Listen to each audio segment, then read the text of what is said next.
So this is Joshua Hart from JTH Boxing. Today I'm here with Jack Catterall. Jack, first of all, how are we doing? Yeah, all good, thank you. Have we told this or not? Oh, let me move this away. Yeah, all good. We're 8 weeks away from the fight now. In the gym in Manchester, everyone seems to have got fight dates all of a sudden, so the gym's buzzing, and I'm just excited now. So let's just talk about your next fight. Obviously, you had a lot of inactivity before May, but then you got back in the ring against Arafo and you put on a performance which didn't almost seem like there was any ring rust. You were straight back in, then you could see the excitement in your eyes as well. Normally when there's a ring walk fight, we'll stand around, have a little move about you, straight out, straight to the ring. First of all, just talk to me about getting back in the ring and how good it was to get those 10 rounds under your belt. Yeah, I think everybody that knows me personally knows that I'm in the gym every day of the week. I enjoy the vibe in the gym, the people that I'm with, and it's where I feel comfortable. So for me, it wasn't a case of ring rust, and unfortunately, it was just boxing politics that kept me out the ring. But it was good to get back in May, and I think you said then, and I've had a few comments about it. I was straight to the ring; there were no messing about. I think that was it. That was the excitement. Get back, get stuck in. Felt like I put on a good performance against Foley and something that I can definitely build on. Didn't you take every round on the I think you took every round. I think it was pretty much a clean sweep. Obviously, you had that point deduction, which I still don't understand why. But just how good was it to obviously get back in there, get moving, and now you look forward, you're headlining in Liverpool. How good is it to have this momentum back in your career after, what was it, about 3 years of just a bit stop-start?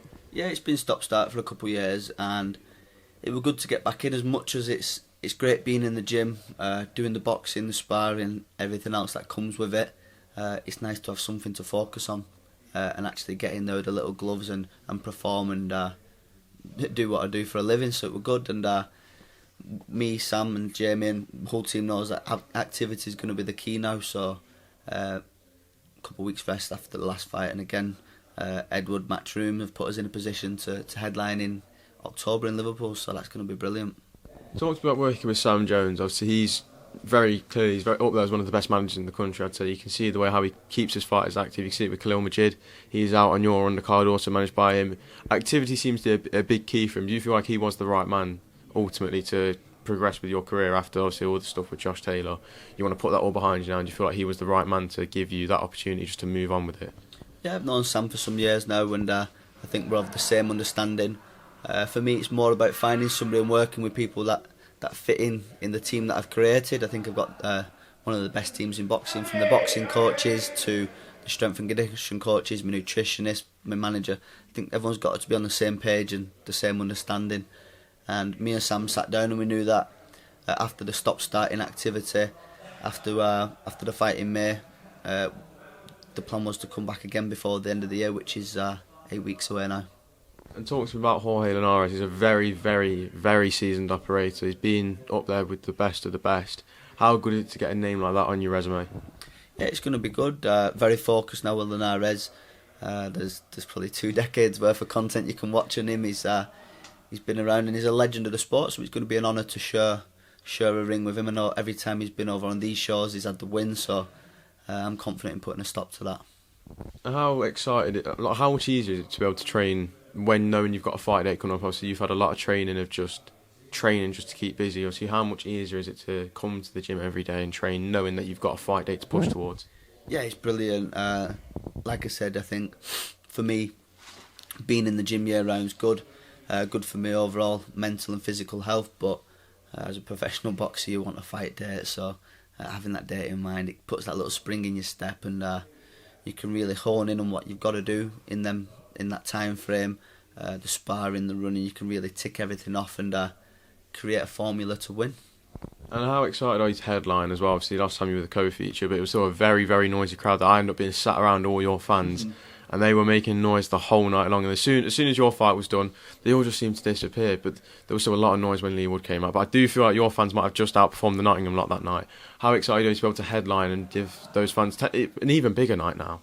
Yeah, it's amazing. I've always had good support locally and nationally as well. There's a lot of people coming, travelling for the fight. So as a thank you to them, I'm in the gym every day working hard and putting my best to put on a great performance for them. It's overwhelming, and like I said last time, after over a year out the ring, everyone turned up in the numbers and I got a great support, and it spurs you on that bit more. And now obviously, would you almost say this part of your career is almost like a second chapter? Would you say like Josh Taylor was kind of the first chapter. That door's closed now. This is a new part of your career where you're rebuilding now. See, before that you were undefeated. I know you want to move off it, but you should still be undefeated and you should hold those world titles. But is the aim now just to push back towards that level? I know obviously you wanted the pro grade fight, but that couldn't be made, so Linares is here. After this fight, would you like to then look a really push for the world title shot? Yeah, I think this is like phase 2 now.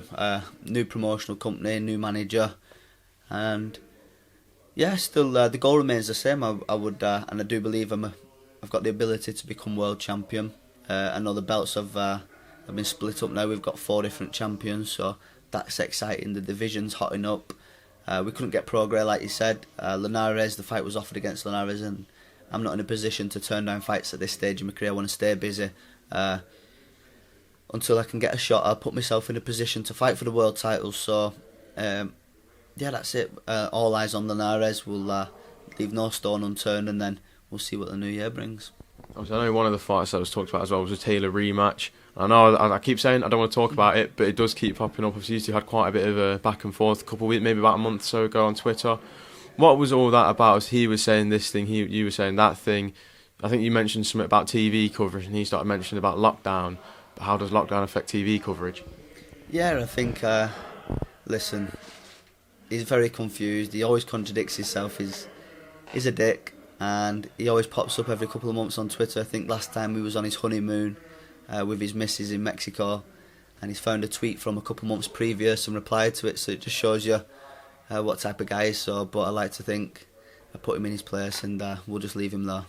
Do you feel, even though the result on paper and obviously everyone's knowledge of everyone agrees, bar him, that obviously you won the fight, do you feel like even he kind of feels that now? Because obviously it seems to be him always popping at you first rather than you calling him out. You want to move on, but he's even going into the Teofimo Lopez fight and after the Teofimo Lopez fight, your name always seems to be on his mind. Do you feel like he deep down knows that he didn't win that night? Yeah, I think he does. He definitely does, and I think he gets reminded of it every day of the week, and there's something inside of him, and I think until he revisits the situation or changes his mind, he's going to be kept up at night, and I think a lot of people feel the same. Do you feel that rematch is almost just destined to happen? Obviously, not now, maybe not the next fight afterwards, but do you feel like that fight is always going to be talked about until it happens again? Yeah, I think that fight will be there. I think, listen, I'd love to beat him up again, but I think more so on his side. He's run through the division, captured all the belts, he's chasing this legacy, and this is a massive blip in his career, and a lot of people, a lot of boxing pundits, a lot of well-respected people are under the same opinion that you've got to revisit it. It's a tarnish on his record. I know we got the victory on paper, but it is what it is. Like, I just think he's a dick. I want to turn the focus back now to Linares. I just want a prediction for yourself on how this fight's going to play out. Yeah, I've seen Linares training. I know he's coming off a couple of defeats, but he looks like he's back in the gym. He's preparing hard. So, listen, I'm not expecting a Linares from 15 years ago, but I'm expecting a tough fight, and I'm preparing to go whatever length it takes to get the victory. And the prediction is victory. Any in particular round, or is it just victory? Just victory. Listen, I've never been one to call out rounds. I'm going to break him down. I'm going to hurt him, and if I smell blood, I'm going to go for it. But if not, I'm going to put on a boxing performance. Jack, I'm going to let you go now. Thank you for your time, and I'll see you on fight week. Josh, thank you very much for coming.